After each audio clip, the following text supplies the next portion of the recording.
This is Cannaramic, and we're bringing you cannabis like you've never seen it before. Today, we are delighted to have Javier Hasse, who is, I call him infectious and like all over the place. He is doing so many things. You wrote the best-selling cannabis book, How to Start Your Own Cannabis Business. You are an author of over 4,700 articles about cannabis and business in general, been featured in Forbes, High Times, CNN Money, all types of publications. You are leading the cannabis division of Benzinga, the media company. You have a show on Amazon Prime, which I think, is it about cannabis? I think. It is. You sit on several advisory boards across the world, and you didn't have the time to do music with people like Wu-Tang Clan and Twista. So welcome, Javier. Do it all, have it all, Hasse. Stop it already. Thank you for having me. It's a pleasure to be here and really looking forward to sharing some great advice for people to get into weed. Get into weed. He said weed, the weed word. Well, you know, I want to talk to you about how you got into this space firstly, because, you know, cannabis is not a traditional topic that most people say, hey, I want to jump into cannabis, the business. So where did you start? How did you get here? I mean, you'd be surprised at how many people will want to jump into this business, right? Now It's they do. It's a fun business to be in. And I'm working on the finance and business side of it, which is not even the most fun, but it's still incredibly surprising and ever changing and stimulating. And it just, you know, it's super interesting. I was probably a few years ago, I was writing about hedge funds and insider trading and boring financial stuff. But being this guy from Argentina who just got a shot in US media, I was happy to, you know, be making money off writing and traveling the world. I was not complaining. I was probably 22 and seeing my articles about Warren Buffett on the front page of Market Watch, which is a website by the Wall Street Journal. One day an editor comes to me and goes, hey, would you be willing to write a story about cannabis stocks in the related place? I was like, I don't know if I want to risk my career over this. This was a few years ago. It was still pretty stigmatized. So we had a little back and forth. I tried to sign, you know, the article with a pen name. They were not willing to do that because, of course, as a journalist, you have to disclose who you are and what you're saying, right? Especially when you're talking about stocks and things that can either generate or destroy wealth for people. So I put a little thought into it. I was like, to hell with it. I'll do it. I love cannabis. I think we need to change how we think about it. And I just did it. And that was one article. And after that, just people started writing to me and saying, hey, I have this data for you. I have this piece of news for you. Suddenly, you know, never again did I have to try extremely hard to get more writing and stuff. This was suddenly like the community reached out and was happy to have an ally on mainstream media. Wow. And so that was your cannabis coming out of the closet party, where you had to put your name on an article about cannabis. How did your family, your community receive you when you did that? I mean, at first I wasn't really talking much about it, and most of my friends and family, it's not like they were reading my articles precisely because they were pretty boring. As time went by and this became a thing, right? Probably in the last 3 or 4 years, it really became a big part of my life and a full-time thing. Well, then people started finding out, and of course, many of my friends are extremely excited and cannot believe I'm, you know, making a living off marijuana, weed, pot, cannabis, whatever you want to call it. After years of prohibition, stigma, you know, prosecution, just incarceration of people, suddenly I'm what? You're on Playboy writing about weed? That's crazy.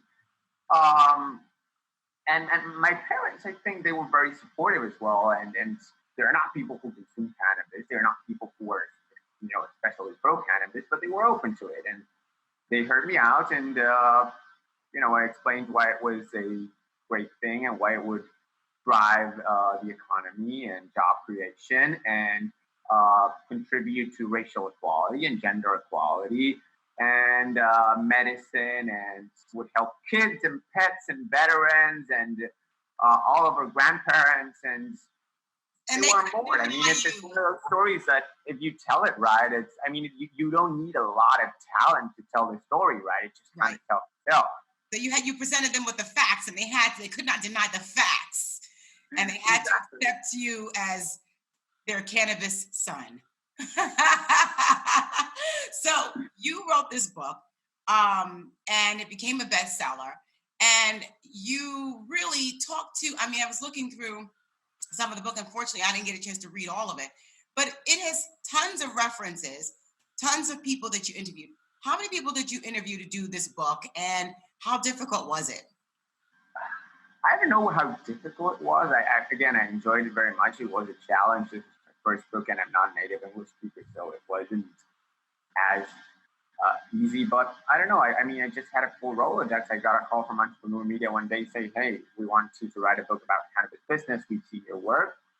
Can you do it?" And over the course of 60 days, I called over 100 people in my Rolodex and asked them for advice. Just broke it down into different sections, right? Like, so this is a step-by-step guide to the marijuana industry, right? So the first thing people need to do is get acquainted with the cannabis of the plant, its history, the industry, etc. And then it's a step-by-step guide where you just like go into the first nature of the decisions, the initial planning, financing, funding alternatives, how to get a license, how to set up your shop, how to get the word out, right? So what I did was just called a bunch of people and asked them for advice, and each one of these topics, and just articulated it all. Again, I'm 29 now. I was 27 when I wrote the book. I'm not a business expert. I look at a lot of businesses and try and figure out how they succeed. That's my job. But I always was convinced that the best way to help others build a business is get people involved in all sides of building a business and just get their advice. Everything from the people actually running the businesses, Right. So you providing the services or funding them, or even politicians who are coming up with the frameworks that will allow these businesses to operate, thrive, succeed, right? So you basically provided a platform, a vehicle to put all of these thoughts together. And I would think that because you're a regular everyday person, you're not a business person, that probably was an asset because you saw it from the vantage point of a regular everyday person. So one of the craziest realizations I had while writing this book, and I've been writing about business for U.S. media for years, is I was not raised extremely rich and being told that I could start my own business, right? That I could just go out and raise money from friends and family, like $1 million or whatever, and start a business. So I spoke with all of these Americans who were very successful at it, and suddenly realized, oh wow, this is part of the American mindset. But this is very much limited to certain segments of the population, while others, many others, are never told they can start a business. They can get a loan. They can recur to friends and family. They can quit their jobs and bootstrap and build something valuable. Intergenerational wealth. So this was crazy to me to realize that these are things that can be done in America and around the world, and you don't have to necessarily be rich and highly educated to build a successful business. Of course, it helps. I mean, definitely, people investing money into cannabis will be more prone to giving their money to someone who went to Harvard Business School and already run two successful businesses before. But that does not mean under any circumstances that people without an Ivy League MBA can also start a very successful business. And the cannabis industry is full of these stories, right? We were discussing some earlier. Right. So there's lots of those stories, and I want to get to some of them because people need to be believers, right? I think that you're talking about the mindset of the average person, right? As to whether or not they feel like they can participate in this industry.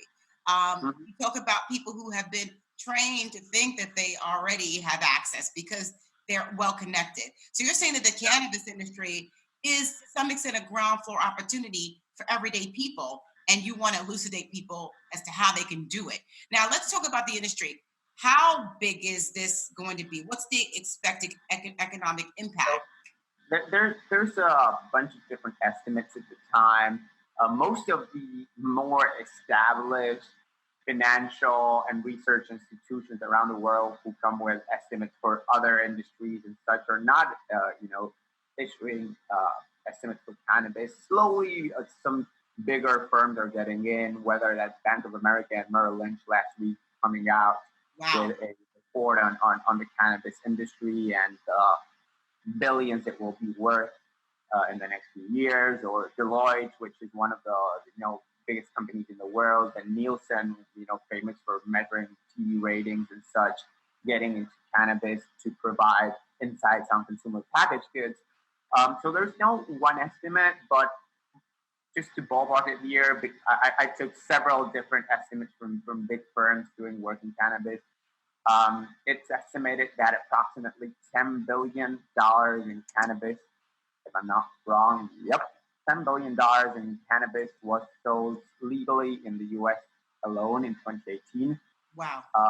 12 billion, a little bit over 12 billion globally. The Canadian market is the second largest at $1 billion. But as you can see, the US market is today by far the largest legal cannabis market, even though the plant remains federally illegal. There are so many states, over 30 states with some kind of legal cannabis that it's a massive market.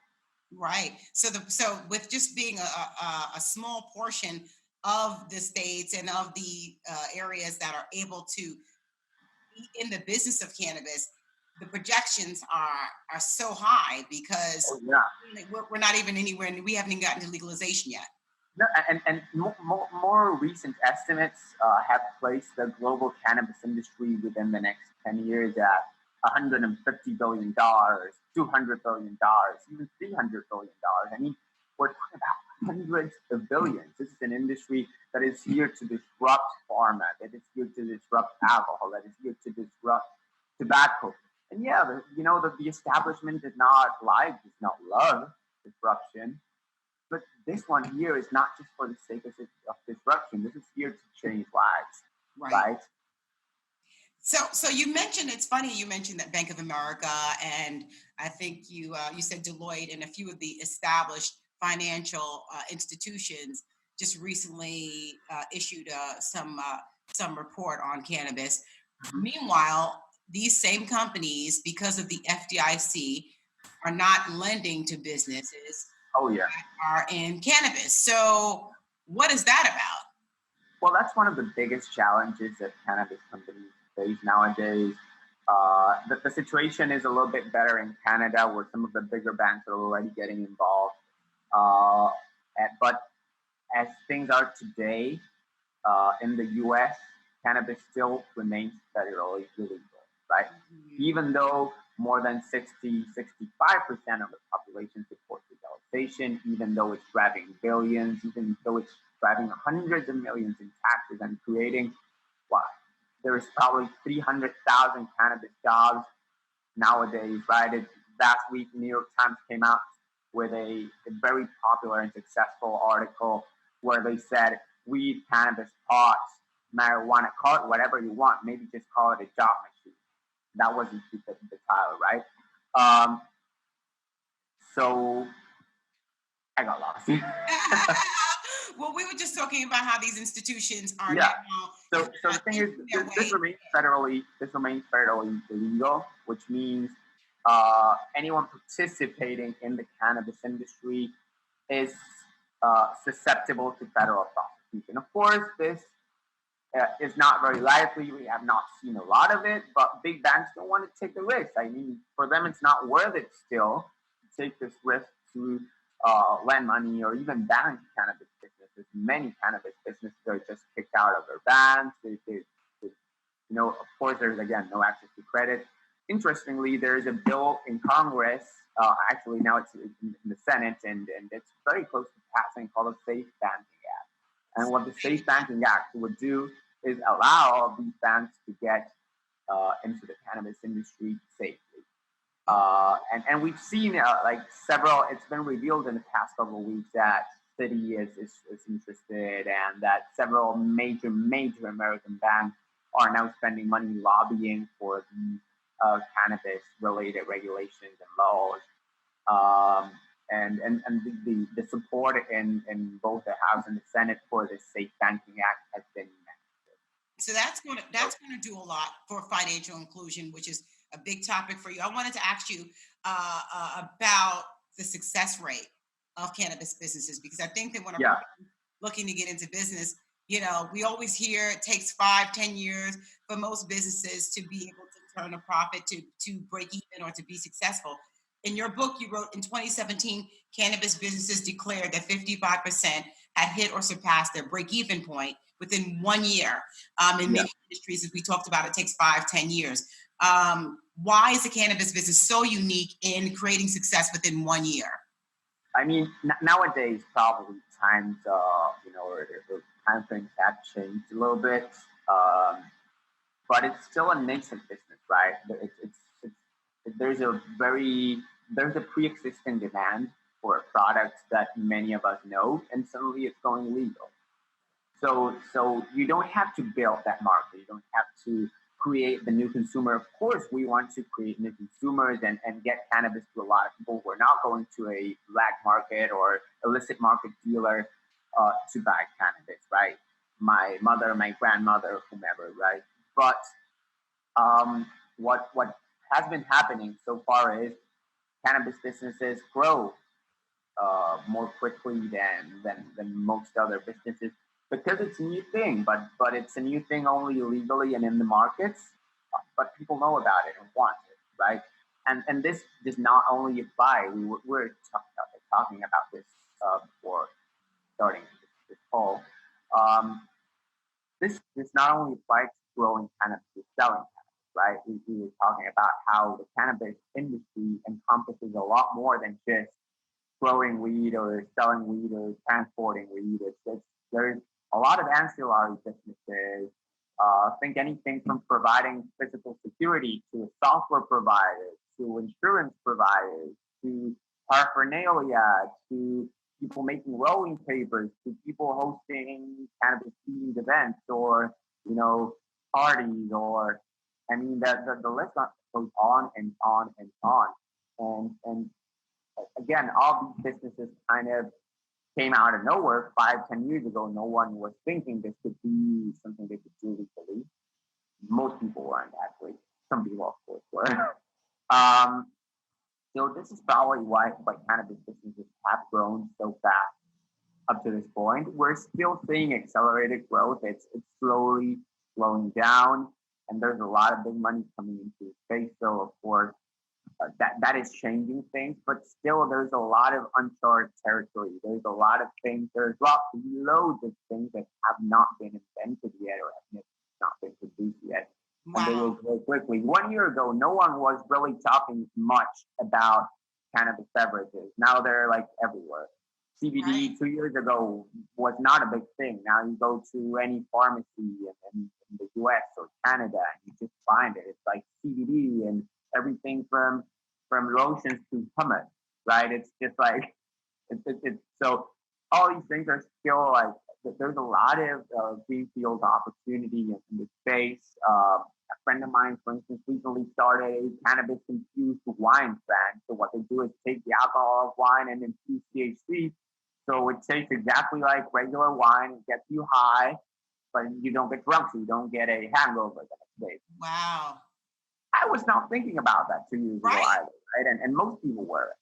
So there's still a lot of opportunity. Sorry? There's tons of room. There's tons of opportunity for people to come up with creative ideas. It's sort of like another universe to some extent, because everything that exists in this universe that we currently live in, which is, in the traditional business, there's now opportunities in the cannabis business, but you also talk about in your book how things could be difficult in this industry because of the landscape being, still gray to some extent in terms of legalities.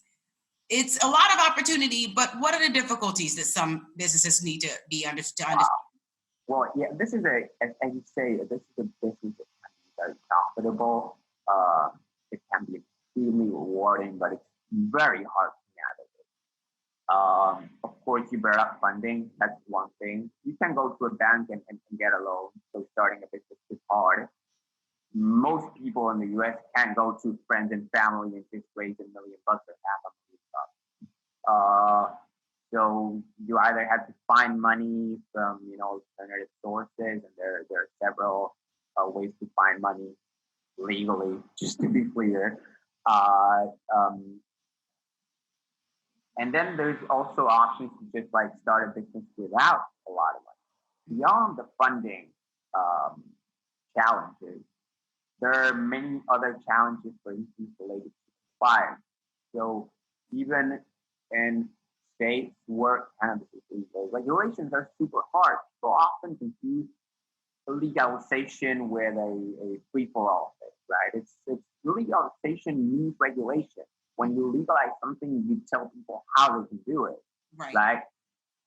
And it's uncomfortable for many people involved in the cannabis in the illicit cannabis market for years, are not used to them, and they feel it's somewhat unfair because it excludes many of the pioneers in this industry, and to a certain extent that is right. But the thing is, we need certain regulations, and those are still really hard to navigate.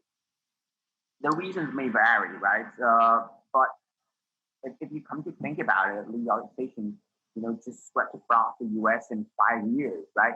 No other policy change has happened so fast around the world. We have like 7 countries legalize cannabis in one form or another last year.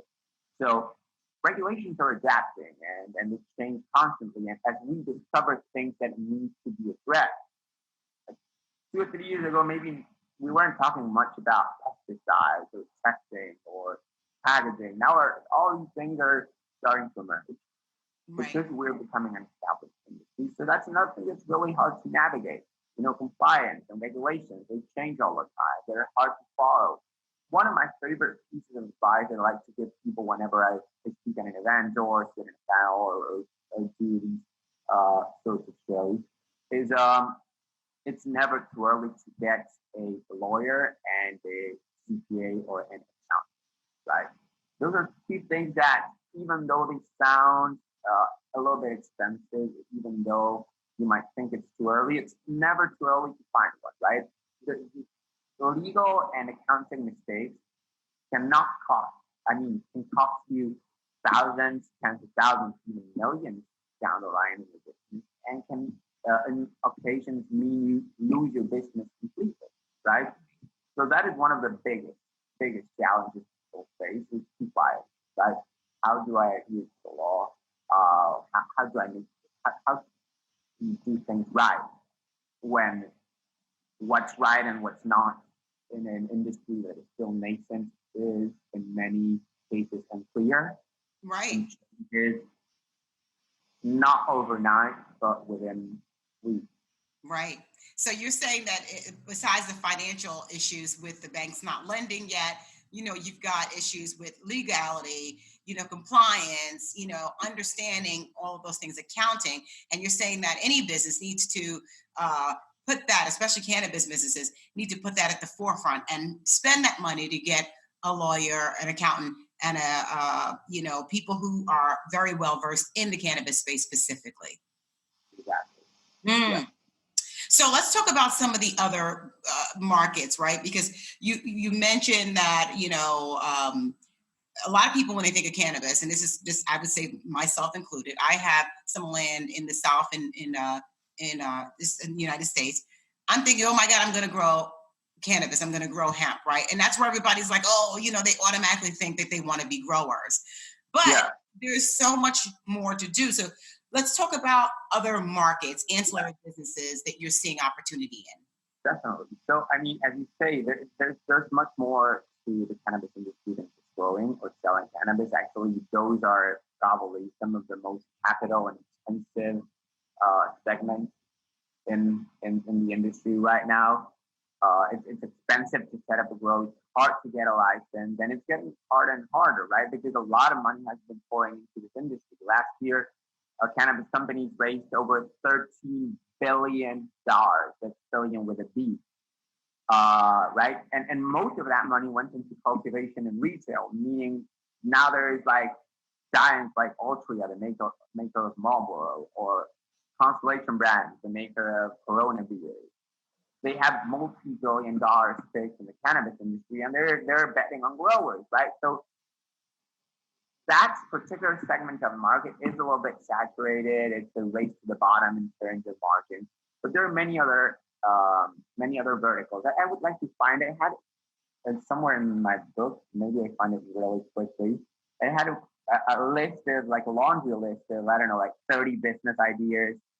So like, for instance, beyond growing weed or selling cannabis, you can provide physical security. You can start a cannabis-related website, make pipes or rolling cases, start a cannabis-infused foods company, organize cannabis-friendly events, operate a cannabis-friendly hotel, hostel, or bed and breakfast, which are often called bud and breakfast. Import, manufacture, or sell growing equipment. So things like lights, trimmers, irrigation, things like those. The famous picks and shovels that made people very rich during the gold rush. Right, it's the shovel. Sell specific soil mix for cannabis cultivators. Manufacture oil extraction machines. Offer logistic and transportation. Become a trimmer. Produce organic fertilizers. Organize dispensary and grow operation tours, or offer cannabis chef services, or grow glass bombs, or I mean, the list goes on and on. You can design cannabis related spaces or websites. You can take pictures and all record events. You can become a reporter. I mean, there is thousands of business options, right? Just as I said before, this is an industry that provides a greenfield opportunity for many, and especially for the creative and well-intentioned, right? You created in '95, you created SOHH.com, and it was a hit because it was the first hip hop website up there. What if, and I'm not saying this is a good idea, I'm thinking of it now, and I don't think it is, but what if I came up with the idea of doing SOHH so it's support online hip hop while high, and we do coverage that is only for music with a cannabis feature. Maybe there's a market for that. We don't know. We have to look into it, conduct the market research, assess who are the competitors, assess demand, ask people if they would be interested in that. But maybe we discover there's a market segment of people who are interested in weed-themed music and want to hear all their favorite musicians, rappers, artists talk about weed on a daily basis. Right. So yeah. you say to people, don't be intimidated by the idea that it's just about the growing, right? There's a laundry list of things that can be done in the cannabis industry. And how does a person identify what it is that they can do? Like, where do they look? They just pick something out of the book? So here's my favorite piece of advice when it comes to this specific question you asked. Okay? Sit down and think what you already know how to do, right? More likely than not, this can be translated into the cannabis industry, and very likely there are not a lot of people doing what you know how to do best, right? So again, let's take some of the examples I gave before. Imagine you are a cook or a chef or work at a kitchen. Then think it's something that has to do with cooking and cannabis. If, like me, you're in media and know about business and finance media, try and find something in relation to that, right? So think of what your pre-existing skill set was and try and apply it, right? The story we're discussing, you and I, Felissa, were discussing before our call, was the one in the intro of my book. And it was about these two U.S. Army veterans who were dealing with a very severe case of PTSD and struggling financially, and then found financial and personal salvation in cannabis. And what they did was leverage their existing skill set to open a physical security company focused on cannabis. So basically, they would get army vets who had great training, and set them up as security experts for cannabis retailers and growth facilities, right? And so again, it's a thing of leveraging what you already know how to do. For you, for instance, right here, it's again, you know about media, omni-channel communications, and you are adapting, this knowledge to do something in cannabis as well, right? So that's my number one piece of advice is whenever you're thinking of a business and considering a business idea before even looking at the competitive landscape or anything, think what you know how to do, what you can do. So that's because learning other stuff is really hard. Right. It's not like you can overnight become a chef or overnight become a grower. So that's pretty typical because in any type of business, whether it be cannabis or otherwise, you kind of look at what you already have. I got to go get a degree now in becoming a scientist, and you're like, you don't do anything like that at all. So it's basically look at what you already have and take those assets and figure out how to apply it. I love the idea of the security company. And like you said, it's like nothing that you and I would have thought of because we're not in that realm. Right. Yeah. And again, I mean, this is sometimes you're not even thinking of it. You just have a light bulb moment. These guys, who founded this specific company, the guy who first told me the story was one of the founders called Cigar. And what he tells me is one day he moves to Colorado and he was going to some dispensaries and he noticed that every time he went to a dispensary, the guards there were very off-putting. They were aggressive. They were trying to prove they were badasses because cannabis businesses are still legal in the U.S. Most of them work in cash only. And they can't really put their money in banks, and they have no insurance in case they get robbed. So a lot of them were getting robbed a lot. So suddenly, you went to a dispensary in Colorado or in California or whatever a few years ago, and the guards were trying to very clearly demonstrate that they were badasses, and that if you try to pull anything, they would, they would not hesitate to act aggressively, and this guy who had experience in the military, right, and had seen friends, perish right beside him, and was not easily, impressed by any of these things. Thought, well, I'm a badass and I don't need to prove anything. Maybe just me being sitting down here without anything to prove would make the customers' experience more pleasant. Right. Lo and behold, they did. I mean, this was the case. And it was not like he was thinking, hey, now what can I do or whatever. One day he walked into a dispensary and was like, I know how to do this better. Right? Or here's a gap. Here's something we need. And it's not just,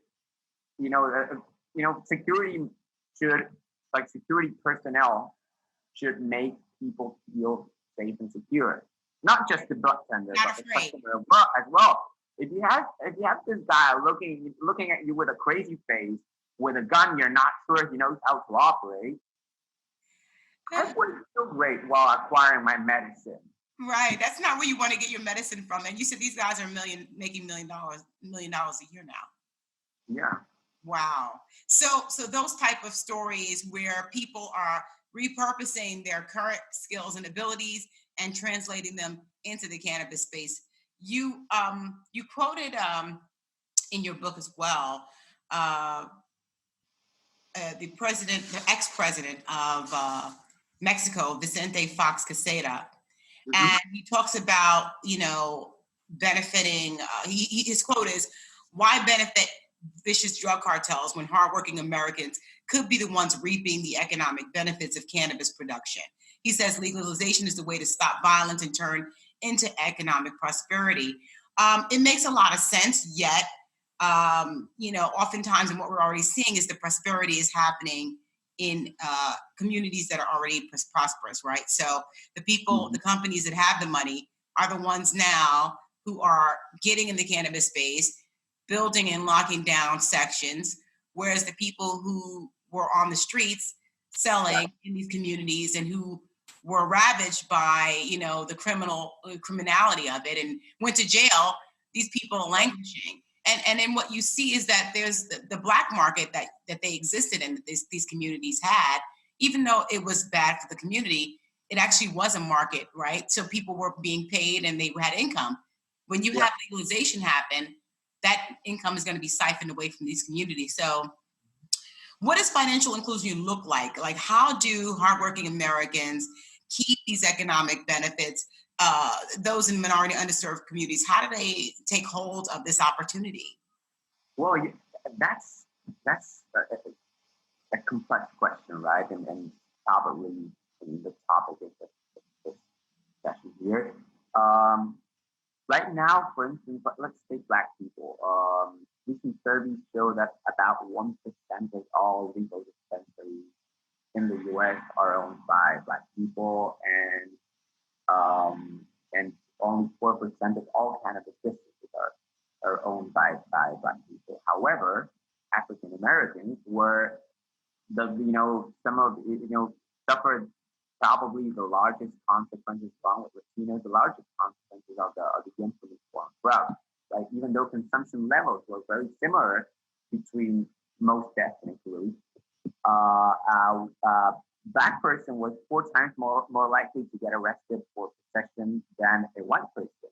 These are stats of ACLU, and so the question remains here: how do you have all these people who pay the price of illegality for such a long time, and pay the price for something that they shouldn't have been? Because we now know that cannabis did have a lot of medical benefits, and that it was also a very important part of the culture for many.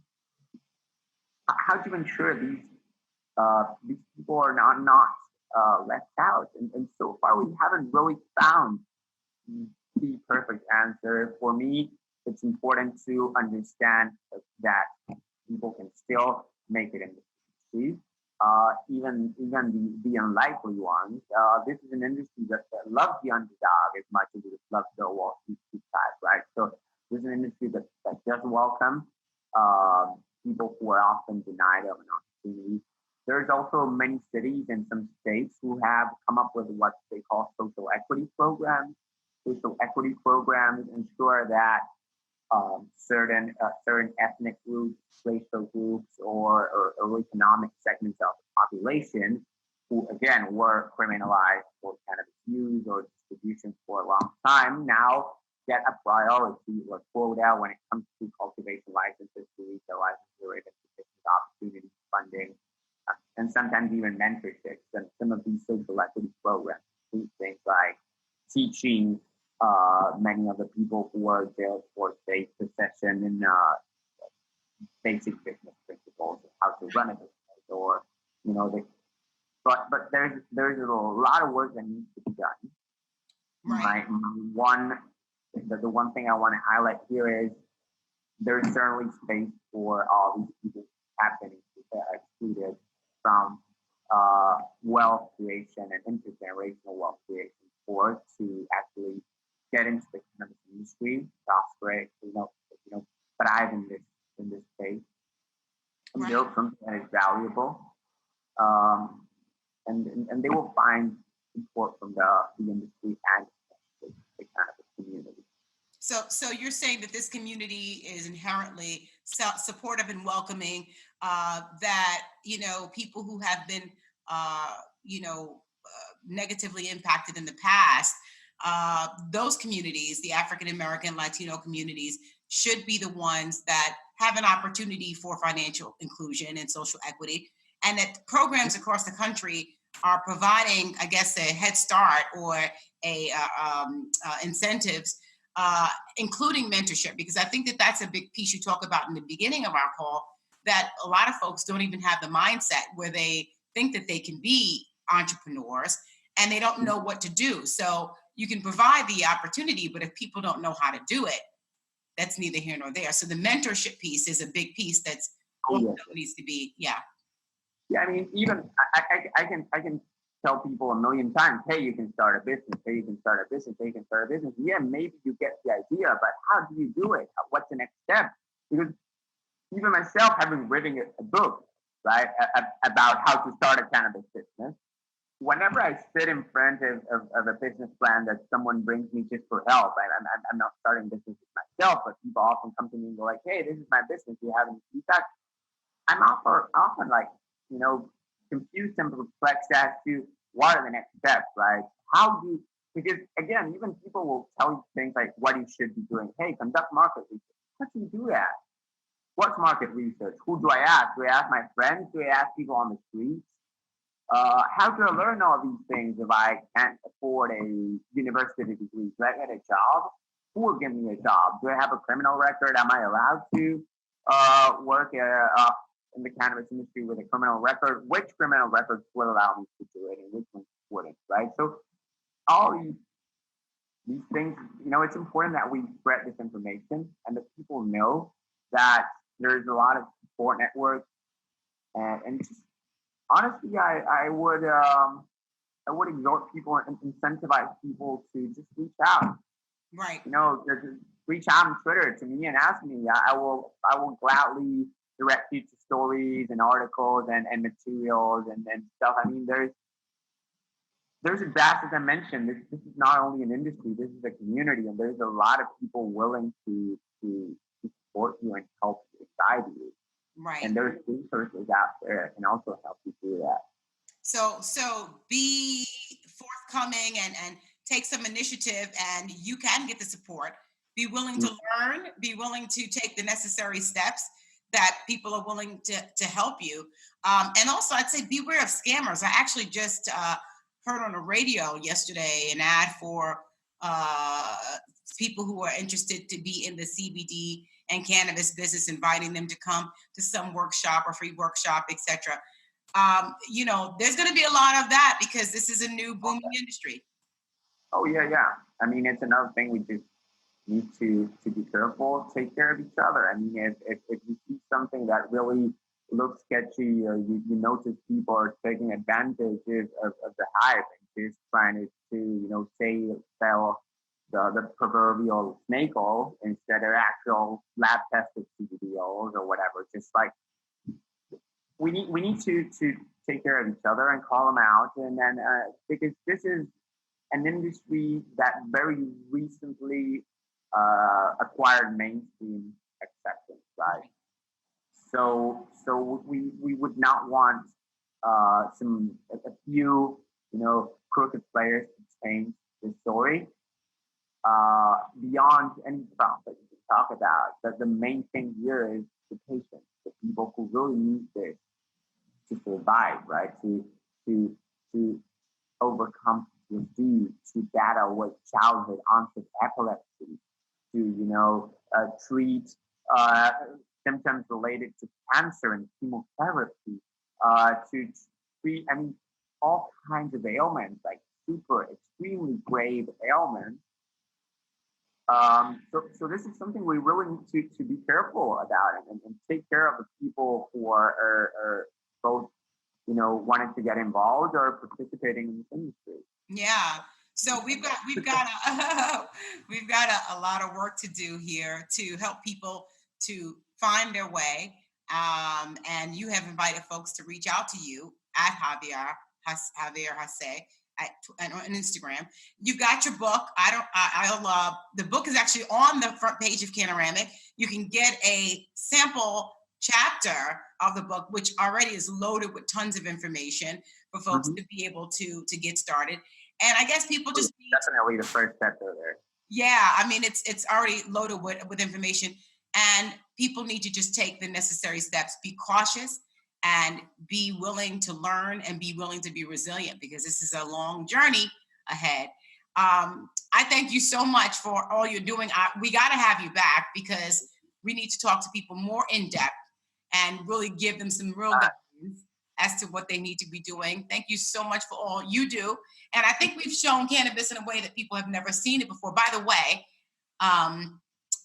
so thank you for all you do and for being here today. Thank you, Javier.